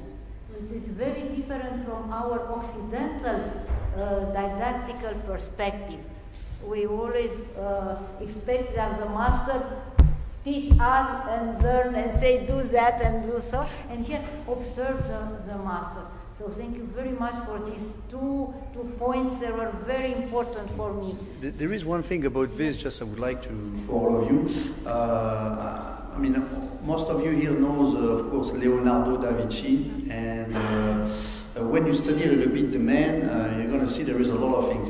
He is known to be the master, Leonardo da Vinci, everything he does. He's born as a bastard, and at that time in Italia, when you're born as a bastard, you're not allowed to be in school. And his grandparents took care of him, and his grandparents could not teach him anything, so he used to go in the nature. And his grandfather told him something when he was young, and he told him so many times that I think that was his best school. He said to him in Italian something like lo piccolo, something like that, which means open the eyes. So observe. So the first thing, the first quality of a strategist, a leader, a teacher, a master, and of course a student, because leader, master, whatever, is a student, a disciple, it's to observe. And you know what is interesting? When you look the word observe, there is the word serve. So it might talk a little bit to you. And even if we can play like that, I like to play with words. In the word violence, in French, violence, violence, you have the word vie, life. So it's true that when you're violent, means you're full of life. I mean, in a crazy way, of course. But and this is what we try to control. It's to control those kind of flux of life. Thank you very much. Thank you. Sure. Thank you very much. Just a small observation. I think you remind about the children in Afghanistan, that they receive a weapon and they are taught to fight. And now I was thinking also in our civilized world, very civilized world, still the boys receive from a very, very small age tanks and other kind of weapon. So still we preserve a military education. but it's a military education covered in a so-called civilization. And we have to discuss about this kind of education, military and violent education, still preserved in a very perverse way, even in our world. Other questions? Comments? I think also it's interesting to mention that it's okay. I think also it's interesting to mention the fact that in Japanese mythology they have the three treasures, and between the three treasures, the thing that they received from God, we have the sword. So already maybe it's a different kind of sword that we think in our Western civilization. And according to their mythology, it's a sword that the positive hero will use to purify, to kill the evil. And of course, if that was not understood in the right way, this is another story. And of course, in temple, like Kacem said, in many temples we can find a lot of swords, very huge swords, especially in Shinto areas. Because in Buddhist temple they are not allowed with weapons. Weapons they are already think that so like something that will take the life. But in Shinto they have this sword, which is like a symbol of transmission from something from gods. And even in Kashima, I think it's a big replica. Yes, and they call it tsurugi. Yes, the tsurugi, the straight sword. And that's the difference between kenjutsu and tojutsu. Yes, yes. When most of the time in Japan they never use the word kenjutsu like in kendo. They use the word tojutsu. It's katana, means the saber, and it's a direct reference to the Japanese sword like the tachi that have been start at the beginning of the 10th century and the rise of the warrior. But the word kenjutsu is used mainly at the end of Edo area, and the word kendo as well, in order to legitimate the practice of the weapon. They use the word ken because it's a direct reference to the kami, the Shinto, and the blade, the straight blade used for correct the people, drive in the right direction, etc., etc. So, yes, please go ahead. I have another question based on what you said. So, why today most ways, the way people practice and they teach this Ryuha, why don't they keep it like more simple, the techniques more simple, more brutal, in the sense more effective, and they teach 1,000 techniques, 1,000 questions? Because there is history, there is a context, there is things added by different generations, and you need to see things like, I look martial art, me like soustraction, supportation, means everything, it's like a weight. If it's a weight and you have a long journey, you're going to die before you reach the gate. So it is important to remove weight, It's same on the practice, you have tension, works against the tension, remove the tension. But some wants to add and add and add and add. Sometimes the richness is to be simple in certain style. Sometimes we need to be rich because they're scared to lose students, so they do this in order to keep students and to keep the money, because keeping student means keep the money. So there is many reasons of that. The more you have technique, the more you have students. The more you can provide, the less you have students. So it's always between simplification and complexity. And sometimes the more simple techniques are the more complex. Sometimes you need to create a complexity in order to understand the more simplest. The problem is always the relationship between the master and the student. I said before, you need to observe. Sometimes when you need to teach, when you need to explain. It's to make plain what is outside. You see? Yes. So here you have someone who doesn't know how to move. So you're going to have to create a form from the form in order to help him to move. And what happened? The students stay on the form because he's comfortable. And from that he creates something more simple. So too much simplification kills the essence. But you need at the same time the simplification. So it's all about the master. is it able to simplify and show the complexity at the same time and put the sequence in the flow, or it cannot? Because back in those days, those people were quite effective, good, and very simple. I mean, you know, effectiveness, and the word effectiveness doesn't mean brutal. No, I understand what you mean. Brutal is the pulsion on the battlefield, you're brutally raw, but there is different kind of people. Some are brutal, some are violent, some are raffinate, some are skills, some are crazy, and some are straight, some are circular. So all this depends on the way you practice. For example, a technique very simple, there is sometimes the most simple technique is not brutal. Effectiveness, the word effectiveness, when you look in any kind of dictionary, it means effect. So it's everything that brings the effect. If it's brutal, the effect is brutal. If it's sweet, the effect is sweet. Flow, soft, etc. So what we're looking for in classical martial art is the ultimate effect, which means impossible to see, impossible to read, and at the same time, good in the long term. Because if you're effective, but you lose one arm, one leg, okay, your opponent die, but you're like a cripple. Well, you're effective, but the definition and the nature of the effectiveness needs to be here. In Shinkagiryu, in Katori, they have many techniques, but sometimes in order to know one technique, you need to study all the technique. That's the reason why there is many techniques, because there is many opponents, many ways, many situations, but only one way to answer. Thank you very much. Pleasure. One more. That's cool. This reminded me about Bruce Lee, who actually said that... Big fan. Yeah, he said something about the water, be like water. He had this this idea. Yes. I mean, it was not his idea, he took it from... Yeah, he took it also. So he said that he's not interested in a technique, he's interested in coping with any technique he would get to fight. So his style, Jeet Kune Do, was more interested in coping with every kind of situation possible. So. You have to understand the context. I mean, as a big fan of Bruce Lee, a very, very big fan, and you know, sometimes you become big fan to fanatic, and fan come from fanatic, and then one day you eat too much, and here it is. Bruce Lee, of course, great, but first what he practiced is Tai Chi Chuan with his father, all right?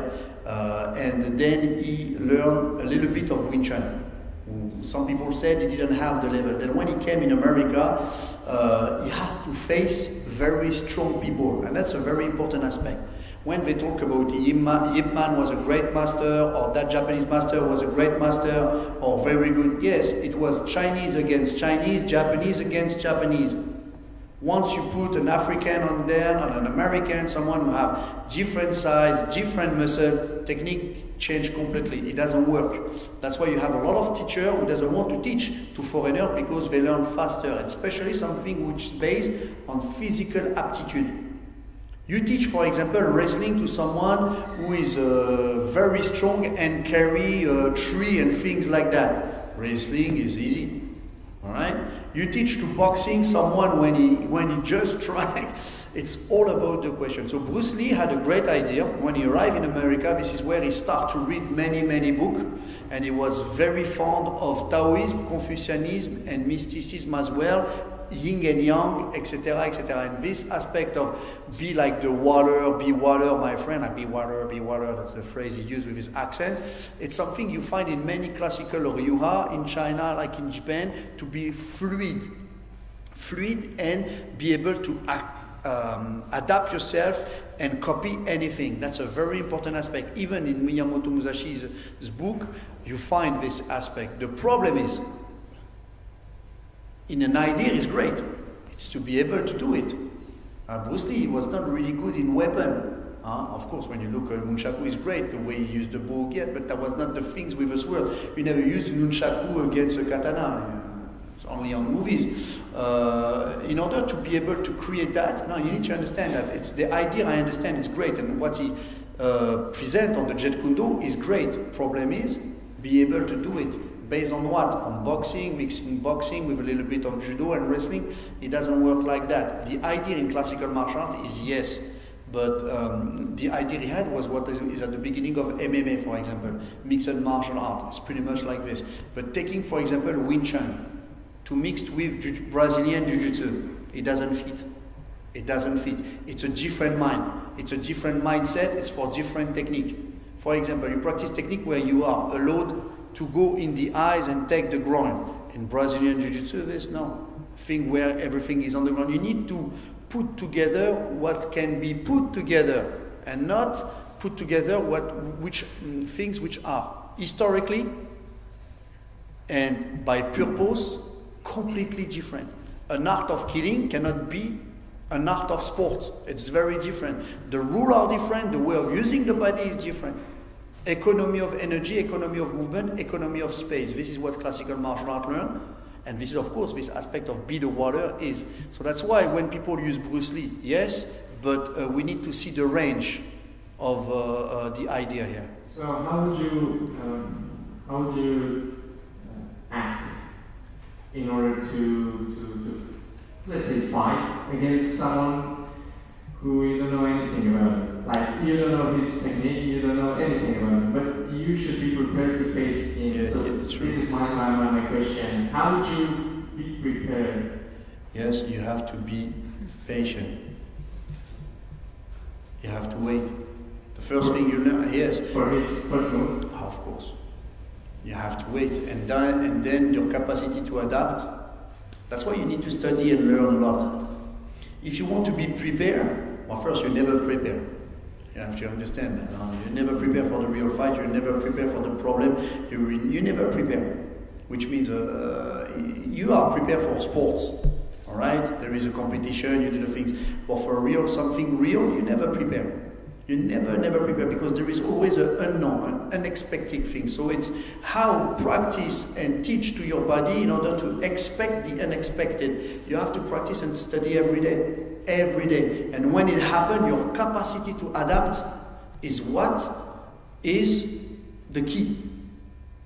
You don't know the man you're going to fight or the woman you're going to fight, all right? You don't know his style, you don't know what he does. And if you didn't study anything, and you didn't learn anything, and you don't practice anything, your capacity of the adaptation are already 50%, 40% out. So what remains is your survival way of doing the things, because we are all have this survival way. So you might survive with one eye less or one finger less. It's a good way to survive too. Or you're going to survive by taking the initiative and go direct. It depends of many things, but first who you are. After all is all this, no matter what you learn and practice, is who you are deep down inside you.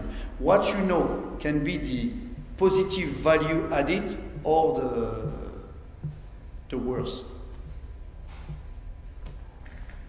If someone attacks like this, you don't know. If you fail, for example, you have a problem on your right hand, okay? Your right hand, tac, you practice always from the right side, and you have a problem on the right hand, I don't know, an injury. You're going to say to the man or the woman, stop, my right hand is, can you come the next day?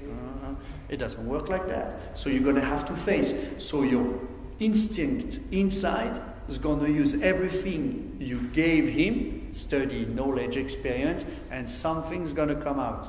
Let's hope this thing's going to be cool, nice and sexy to watch, and effective. We are saying to wait for the opponent, but statistically, most of the fights, for example, in the street, the guy who hits first most of the time is the winner. Well, I'm not thinking about the winners. Sometimes you can, yes, the one who strikes the first, etc. Yes, but it depends on many things. The capacity to receive. Some people give the first blow, and what happens? It's the opposite. The guy wake up, he's crazy, he run after you, and element of surprise is good, but the surprise goes in both ways. So you can't fix things. Only if you're a killer, you have to go with a knife and you attack some place, and everything is done. It depends on what kind of level we're talking about here. Simple street fight. I don't understand what's simple street fight. Because, for example, when you said streetwise or street knowledge, for me, it tells a lot. It tells already about drugs, about killing, about... First, if you are on that situation and you don't know that you are on the situation, well, don't practice martial arts. If there is nothing in your mind that already prepare you, why do you take this road? Why did you see that guy? Why did you smell it? Nah. No reason to practice martial arts. You're talking about situational awareness, but what I'm thinking about concretely is about, two guys just shout at each other and they start... But that's their job. I don't came inside. We don't know. What? I mean, if two guys go to each other, I'm just a spectator. I don't stay. You know, you need to understand. 2, 1 fight each other. I mean, no business with me. All right? If one is a child and the other one, well, maybe I might help, or maybe it's a scam. They pretend this, like there's someone come and they kill him and take his money. So you know what? The best is always to stay at home and to choose the place where you go and to be very, very careful. That's why the first thing is to be patient and to wait and to observe. And you need to cultivate the way of observing that you observe in a blink of an eye. And I'm going to finish on this. Every classical martial art, any kind of treatise, fighting all around the world, military science is based on one thing, art of observation. You don't know how to observe, to be able to, for example, when you get in the room, whatever the room, cinema, theaters, restaurant, even in your home, to be aware of the first exit, where are the windows, how many people there is, the weight of each one, if they have a weapon, close the eyes and remember the situation of everyone, how many steps you did from the door you get in. You're not aware of that? But hey, don't get me wrong, huh? You drink Coca-Cola, you stay relaxed, watch. Observation is always the best. A pleasure. But sorry, in the European, in the Occidental mentality, we learn or we are taught that attack is a better defense. Yeah. So that's one of the first strategy lessons. So attack, surprise the enemy, and not waiting. It's not very good. So it's very interesting to discuss about patience. We need to talk about that. But we know this: the best defense is the attack. We know this all around the world. Well, let me tell you, it's the opposite. The best defense is the attack is based on the element of surprise. All right. But when, for example, you have to face, let's say you take two soldiers. Two tigers, they have the same weapon, same skills. Maybe one is older or young. When they fight, they are pretty much same. Who's going to win? The one who's the most clever. The one who have, let's say, the luck on his side. So now let me tell you what it is about the best defense is the attack. In classical martial arts, you think different. It's Kentai Hyori. So you learn to defend against every attack. So you learn the defense against any attack. So the experience of the defense against any attack allow you to record, practice, experiment any kind of attack. In a certain way, when you attack, your attack is a defense at the same time. So the best attack is the one that includes the defense inside. That's why we call this in classical martial art Kobo Jizai, Kobo Ichijo. The attack and the defense in one. And you have this in Chinese martial art. Now it's how you're going to apply that. Don't forget, in the word defense, there is the word fence. So you have to take care of the fence sometimes too. Okay, we have another question? Yes, one last question, please. Yes, one last question here. Yes. This is a very interesting conference, and after the discussion, the questions, a quote came into my mind. It said, only warrior can choose to be a pacifist. The others, they are condemned to it. So I did an effort to transfer myself imaginary in that world, a violent world, a medieval world. And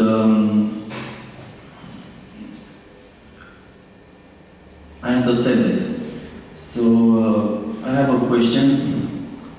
You said that I know that there are two two kinds of temples. There were two cults, one cult, the Shintoist, and one religion, Buddhist. And the Shintoist is the major cult, no? Which temple, which kind of cult led more heritage of martial arts to the world?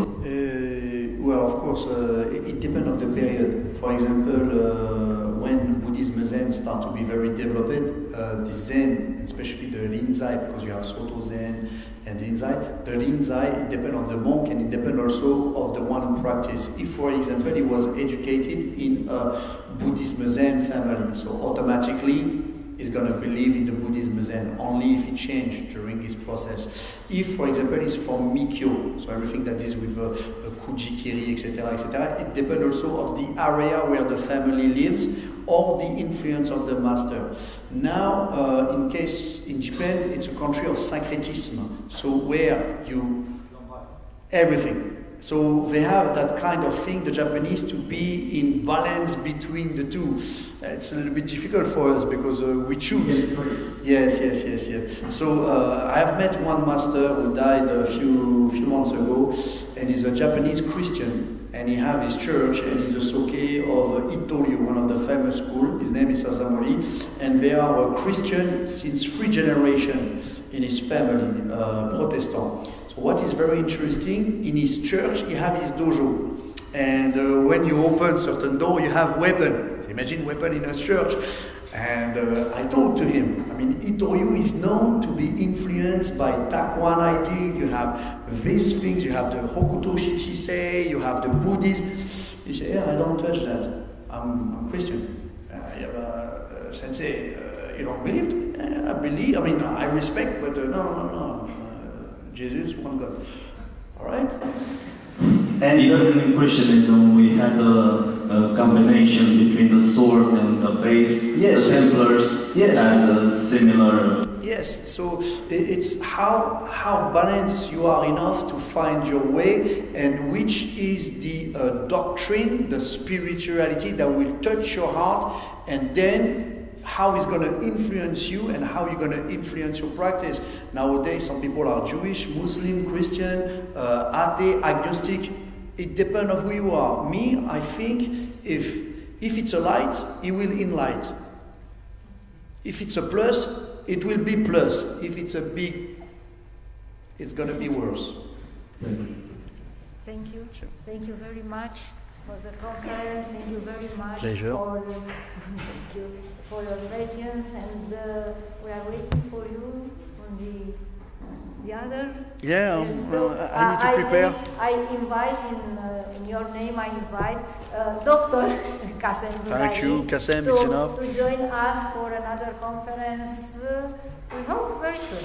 Not very soon. No, we hope very soon. Okay, thank you very much. And don't go, please, final photo as always. Thanks so much. Thank you.